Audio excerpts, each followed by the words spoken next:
Hi guys, magandang hapon. Kasi just a minute ago, may tumawag sa akin na nagpapakilala na taga Philsys daw siya.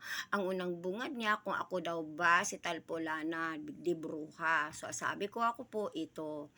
Ang sunod niyang tanong, ako po ay si ganyan na taga Philsys. Actually, dalawa ang pangalan niya, Chuvanes Ek Chubarot. So, kumbaga, Chuvanes Ek ang pangalan, Chubarot ang apelyido niya. So, ngayon diretso siya, nagtanong siya na, Ma'am, nakatanggap ka na po ba ng ID mo? Sabi ko, wait lang, may nakuha na ako na temporary ID yung nilalaminate lamang. Sabi niya, yun nga po. Sabi ko, mali ang tanong mo eh. Oo. Kasi sabi niya, yun nga po, nandito kasi ang information mo. Sabi ko, mali nga ang tanong mo. Dapat ang tanong mo kung nakakuha ka na ba ng physical ID ko na hindi na temporary, yung permanent na yung naka-PBC. So, moving on, sabi niya, ayun nga po, in-explain ko, what's the reason of calling me? Sabi niya ganun, kasi po ma'am, kino-confirm ko yung address mo.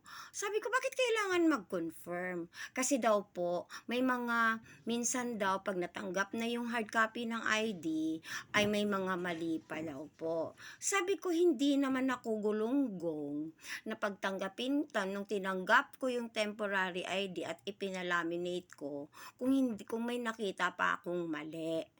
'Di ba nga? Sabi niya, kasi ikaw 'di ba, ikaw si ganito, si Talpolana Chuvanes Bruja, sabi gano'n. At ito yung birthday mo, at ito yung ano, hep, hold on. Hold on a minute, sabi kong ganyan. Kasi, I need to know you. Sino ka nga ulit? So nung binigay na niya ang pangalan niya, isa na lang, hindi na Chuvanes isa na lang. So meron ng nagbugting na ito sa tenga ko. Ano nga ang iyong posisyon? Sabi niya, customer service 2. May I know your employee ID para man amanos tayo. You are holding my information, but I don't really know you and I cannot ascertain whether or not you are a legitimate caller from Philsys. So, sabi niya ganun, ba't may mga ganyan ito ganyan? Sabi ko, security ko to, I need to know you. Bakit kailangan mo makuha, ma'am? I'm sorry. Hindi na ako magbibigay ng employee ID ko. So, alam ko kasi, sa totoo lang, sa paulit-ulit kag pagpupunta dyan sa Philsys, alam ko kung paano ang setup ng kanilang ID number. Oo, siguro naisip din niya yon. Oo, na matinggera din ako sa mga lagay na yan.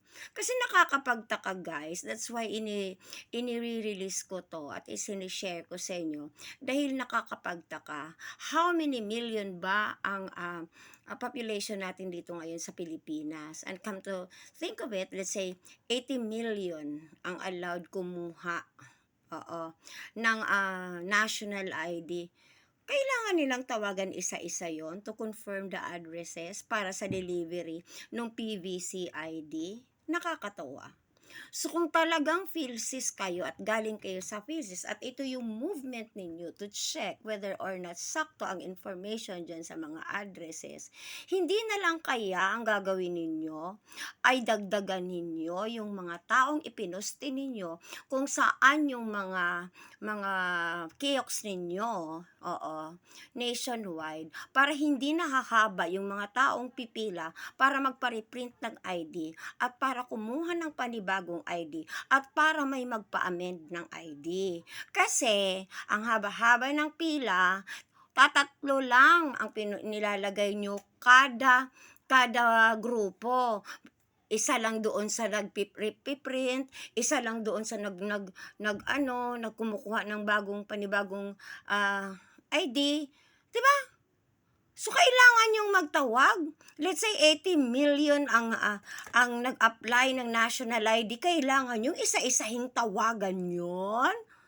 Oo, so guys the reason why ako pinablik ko to at in a form of awareness. Kung meron man sa inyo na nakakatanggap ng mga ganitong call na hindi natin alam whether or not they are legitimate callers from Philsys. So maybe you can drop your comments here. So para kalampagin natin ang PhilHealth na meron pong ganitong gumagamit ng ating national ID. Malapit na po ang botohan, delikado po kung may ganitong sitwasyon.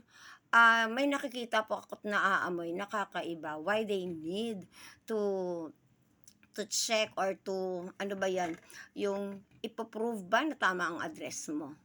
That is so wrong.